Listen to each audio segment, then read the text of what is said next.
Bonjour. Alors la vidéo d'aujourd'hui porte sur les minerais de tungstène.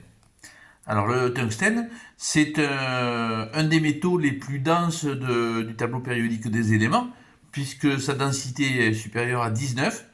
Alors c'est toutefois pas le plus dense, puisque le plus dense c'est l'osmium de la famille du platine, avec une densité de 22,5 à peu près. Donc le tungstène, son symbole chimique c'est W. W, ça vient de Wolfram, et Wolfram, c'est ce minerai-là. Voilà, là on a des très beaux cristaux qui viennent d'un gisement espagnol.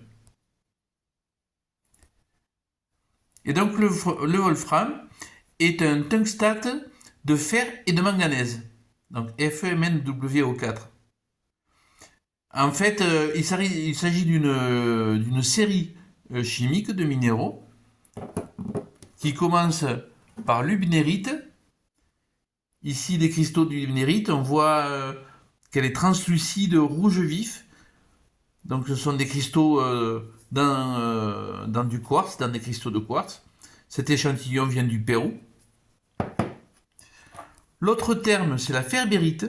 La ferbérite, donc un tungstate de fer.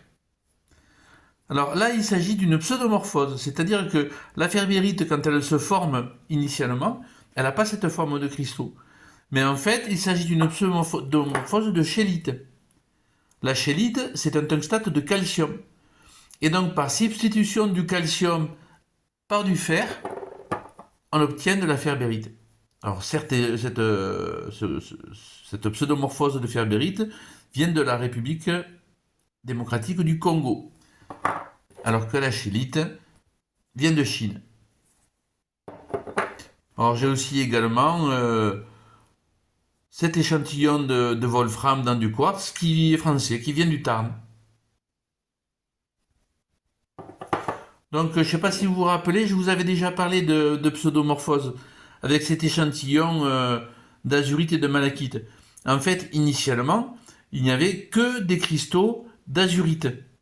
Et progressivement, ces cristaux se transforment très lentement par carbonatation en malachite. Donc, on voit sur cet échantillon, je l'avais montré en plus gros plan lorsque j'avais fait la vidéo sur les minerais de cuivre, que on a des cristaux en cours de transformation, à moitié bleu, à moitié vert.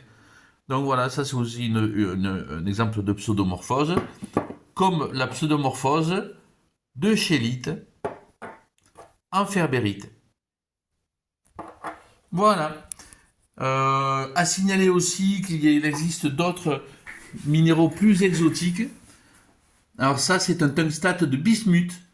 Ça, c'est une photo prise au microscope, c'est un échantillon micro.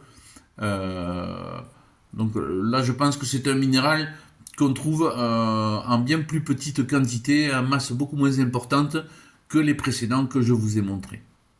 Voilà, c'est tout pour les minéraux de tungstène de ma collection.